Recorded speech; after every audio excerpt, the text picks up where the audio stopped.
Hey there, I'm Jesse Fox Mayshark, and this is an archived interview from Headlights, Voices from the Progressive South. Headlights is a production of the Progressive South, a nonprofit media platform dedicated to amplifying progressive voices and values across the southern United States. You can find more information about us, including how to support our efforts, at our website, theprogressivesouth.org. We're on a summer hiatus from Headlights while we work on adding some new features and content, but in the meantime, I wanted to highlight some of our interviews from the past year for anyone who missed them. Of course, you can find all our prior episodes, 57 so far, in the archives. This week, we're replaying our interview with Tessa Petit, the executive director of the Florida Immigrant Coalition, which brings together more than 80 grassroots organizations from across the state to advocate for the rights and needs of its large immigrant population. There are an estimated 5 million foreign-born residents of Florida, making up about 21% of the total population. Petit is one of them. She moved to the U.S. from Haiti in 2001. She earned a degree in administration and organizational leadership from Barry University in Miami. And she's put those skills to work on behalf of immigrants and refugees for the past 11 years, first with Catholic Charities in Miami and since 2016 with the Florida Immigrant Coalition. For context, we did this interview in July 2025, just a few months after Florida opened its Alligator Alcatraz immigrant detention camp in the Everglades. So Seth, let's go to the tape. And Tessa Petit, thank you so much for taking the time to talk. I really appreciate it. I know things are very busy here right now. Thank you, Jesse, for having me. I'm happy to make the time to help you make a point anywhere we can make a point about immigration and the injustices that are happening now. I'll make myself available. I'm wondering if you could start with a little of your own background. Obviously, you have the experience of coming to this country as an immigrant. How have your personal experiences kind of shaped your thinking about these issues and your commitment to your work? So I left Haiti in 2001, and because of political insecurities, political attacks, and when I came here with my family, I applied for asylum. And that's why the asylum process is so dear to me, because I probably would not still be alive if that didn't exist. And I also was able back then to experience firsthand the value of due process, because we were originally denied asylum by the immigration officer, but we were able to appeal and go in front of an immigration judge, at which point the asylum was granted. And that's because the judge realized that the lawyer we had hired had not processed our paperwork properly. So because of an error, my life would have been at stake in that of my family. And so I experienced due process firsthand, and I know how important it is for people who are migrating here. And then later on in 2010, after the earthquake, I was running a homeless shelter for Catholic Charities at the time, and we had a lot of families that came in from Haiti. And as their stay in the United States was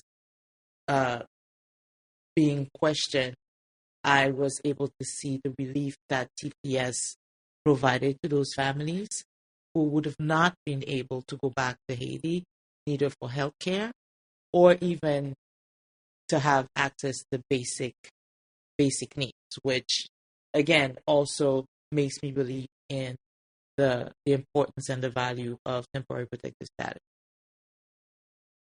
So the Florida Immigrant Coalition formed in 1998. By the time you came to it, it had been in operation for almost 2 decades.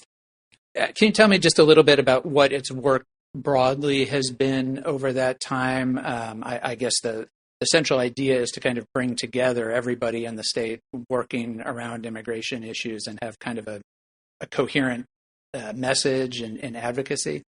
So back in 1998, when FLIC was formed, it was actually a collaboration of 7 or 8 grassroots organizations that work with immigrants. And they realized that they needed an arm that would focus on policy, because they could do all the work but what needed to happen was policy changes. And so that was our purpose. And we've been focusing on policy work at the state level and partnering with national groups, working on policy work at the federal level and also at the very local municipal level. So we were, over the years, we were able to win in-state tuition for DACA recipients and immigrants on temporary status. We were also able to work, because a lot of our members are also in labor, we were also able to work on Fight for 15, the minimum wage. We also worked on wage protection, wage theft protection in Miami-Dade County, because there were a lot of undocumented immigrants who were being abused and their wages were being held from them. So that's what our initial focus was. And then in 2017, right at the very beginning of Trump 1.0, we started focusing on what we call community protection also, which is educating families, educating individuals, sharing with them, teaching them their rights, and helping them prepare in case of an unexpected deportation or ICE enforcement. And but we could, and that's basically what our focuses are. And then also litigation. We litigated against Miami-Dade County.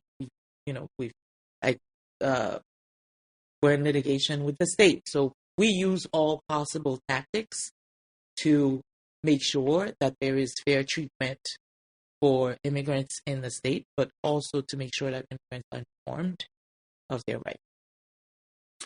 So in the time that you've been at Flick since 2016, I guess, has all of this work gotten harder? The rhetoric, I mean, of course, the United States has a long history of anti-immigrant rhetoric, and we've gone through many cycles of this in our history. We are obviously at another peak now of this kind of anti-immigration fervor coming from the federal level and in Florida, really from the state level as well. So I guess how has that shifted in the last 10 years, and how has Flick had to adapt in response to that? We've definitely seen a shift. What we had in 2017, we were all on the fence, and we were there for at least 4 or 5 years. But we did see the changes, right? We started seeing the changes in Florida legislature. 2023, we had to fight against one of the most horrible anti-immigrant bills in the United States. We were able to water it down, but not get rid of it completely. And we're seeing more intentional attacks on immigrants. So we've done more advocacy work at the state legislature. We've had to increase our presence there. This year, we had full-time staff during the entire time of the legislature. And we also realized that it's gotten harder. Immigration has historically been a bipartisan issue. But we realized that years ago, it became a dividing issue. And it was, if you're Republican, you're anti-immigrant, and if you're Democrat, well, maybe you're pro-immigrant, right? But we have historically fought in a bipartisan way. We've had champions on both sides of the aisle through the years, but that also changed, right? And then, I mean, when it comes to community protection, we've had to definitely triple our capacity to protect our communities. We've had to become much more creative, and but also it's more demanding. It's like there's multiple fights at the same time.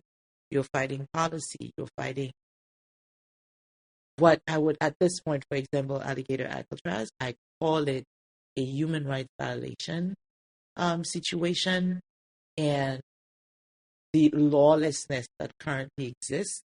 So the fights have accumulated. They're very different. The 287G agreements, which deputizes law enforcement, Florida actually has over 40% of the total number of 287Gs nationwide. And like you said, it's odd for a state like Florida to show such hatred toward immigrants. And so the fight doesn't stop. And what we're fighting now, for example, at the 287G level, is threats. I call them threats to democracy, because elected officials being threatened to be taken out of office if they don't implement uh, an agreement that is not required by law for other than counties. To me, that's the threat to democracy, and that is setting up precedents. And so sometimes I ask myself, am I fighting for immigrants or am I fighting for democracy in the United States? That's how much the fight has changed.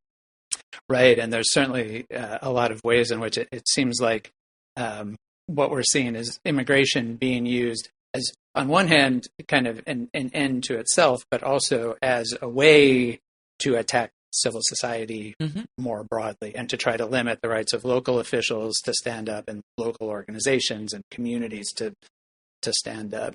Correct.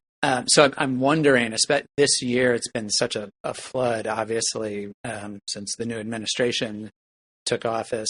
And I know that in Florida, it seems like kind of all of the resources of state government, essentially, not just law enforcement, but multiple different state agencies have also been put at the disposal of the federal authorities.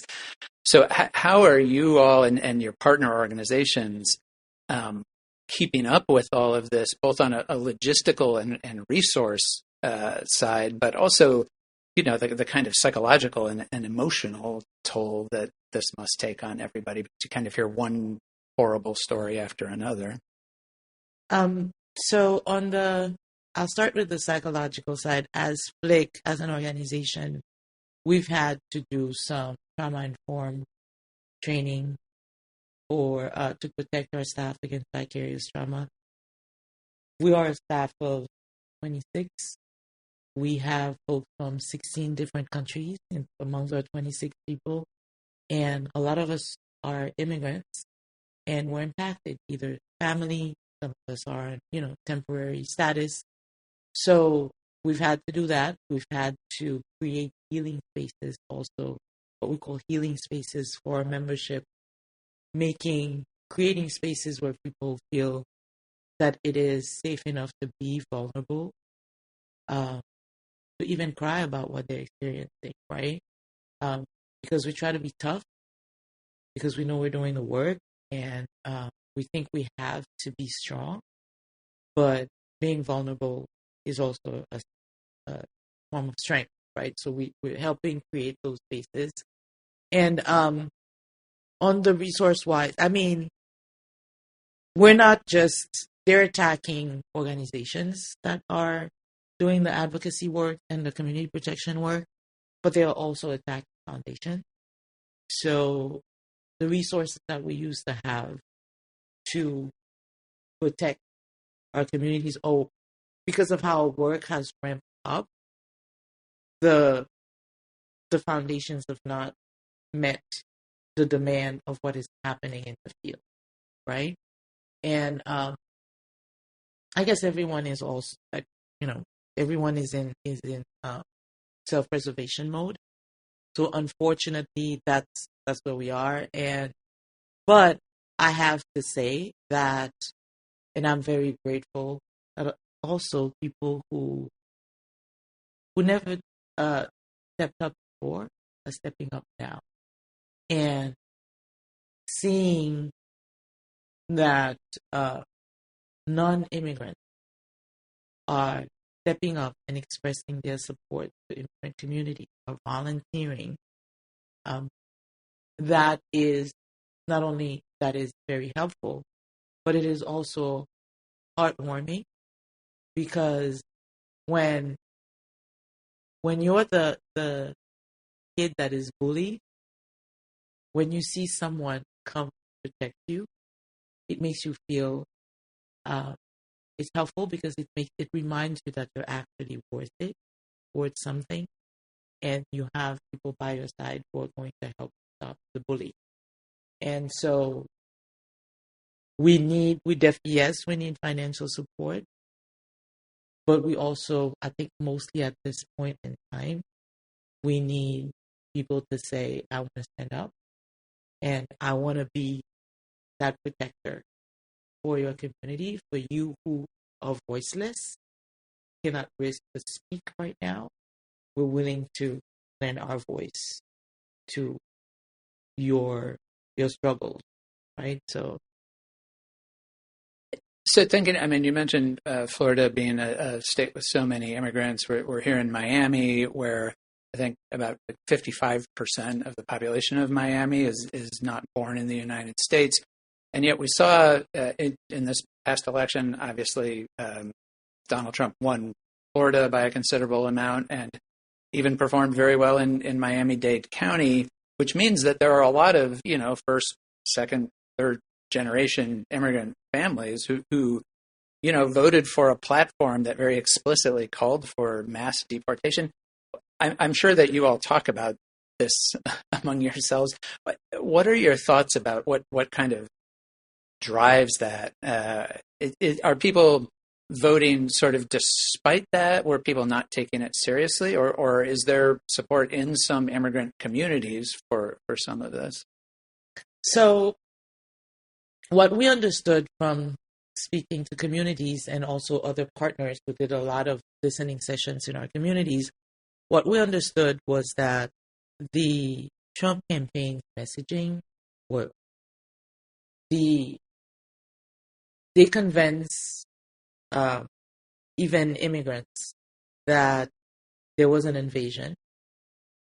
They even convinced immigrants that had been here for a while but could not regularize their status that all this flow of new arrival was to their detriment. So they really divided the community. And then the worst thing was, even for folks who had friends and family members, and even for folks who were undocumented themselves, they believed that the mass deportation was only going to impact criminals. And so they believed that their family, because they believed the rhetoric about the good immigrant and the bad immigrant. And so that's what drove a lot to vote that way. And even now, as we're talking to our member organizations that are really the grassroots organization, we're hearing them say in some communities, they still say, yes, it's too much, but there's still, because it was ingrained in them so much that this was about bad immigrants, and that this new flow of immigrants was taking away this scarcity mind. They also won setting a scarcity mindset that made Americans believe that immigrants were getting SNAP and Medicaid. Newsflash, out of the 2 million Americans who are losing Medicaid with the big, beautiful bill, just in the state of Florida, only 180,000 of them were immigrants, and that's because those were refugees, and there was a particular specific program for refugees. And part of them were refugees, the other part were because the parents were immigrants, but the children were U.S. citizens. So, of course, the benefits went to the parents, but for the children. And so this scarcity mindset, if you can put $170 billion towards immigration, but then take away Medicaid and deprive communities of their basic needs, my thing is, I'm wondering who is prompting Americans to ask themselves the question, where is the lie?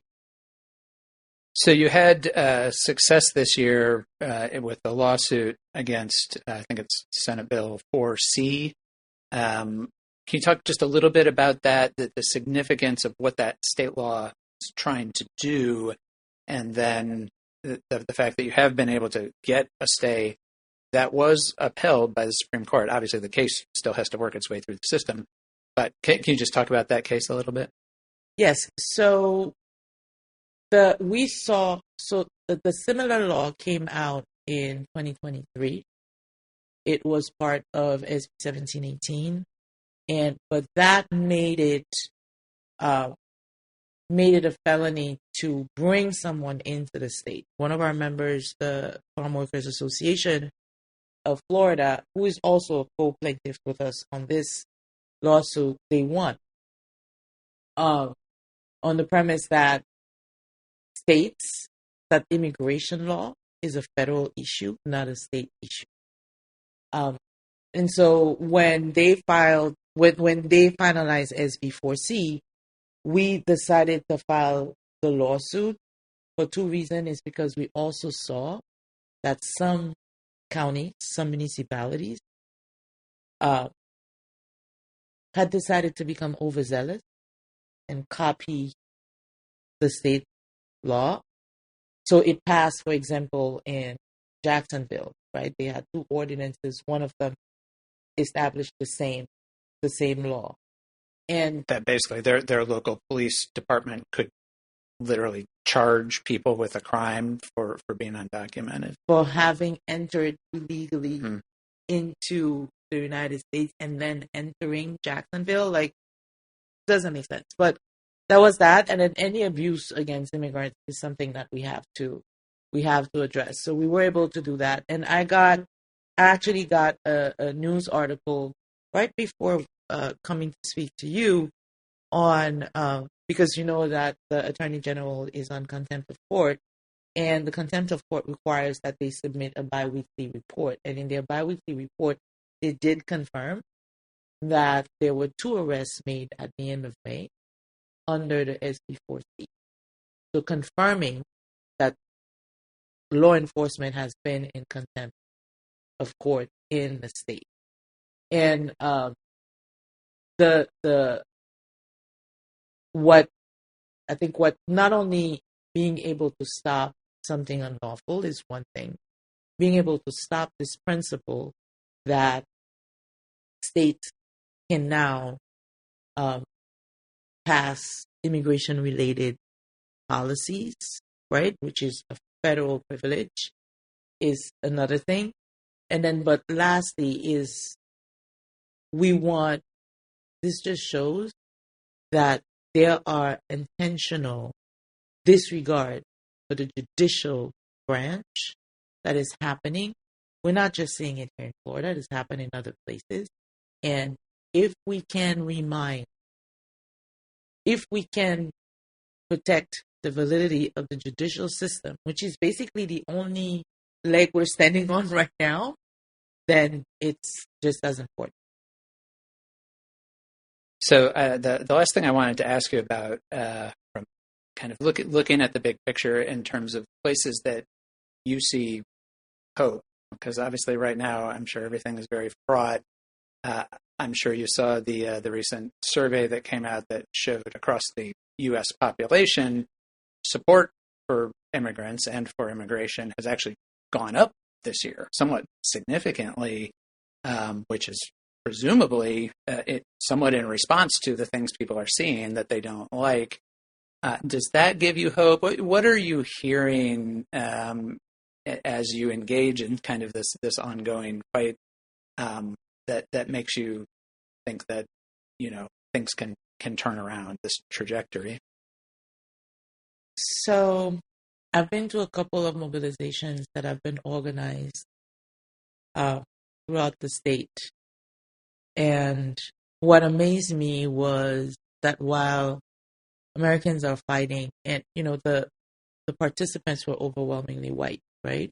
What gave me hope was to see that while Americans are fighting for democracy, they are also including immigrants in their fight. And it gives me hope because I believe in humanity.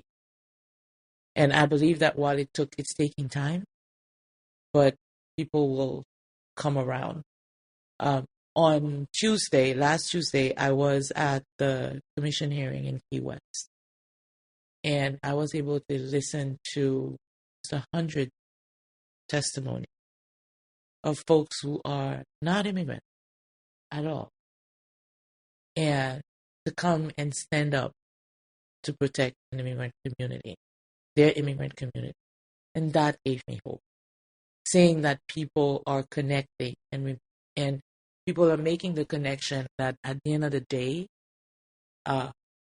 immigrants are human beings and are worth it. That gives me hope, because I know we can't fight this fight on our own.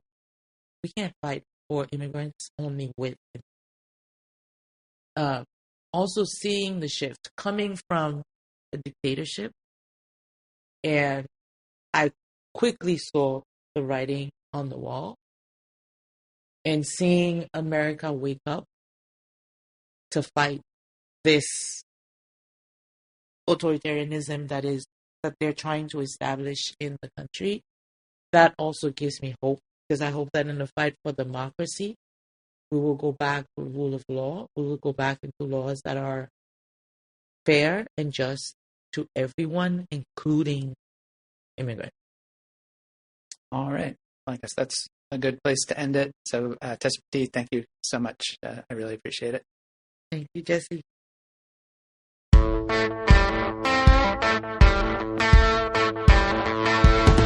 And that wraps up this archive interview. Remember, you can find any episodes you've missed right here in our archives. We'll talk to you soon.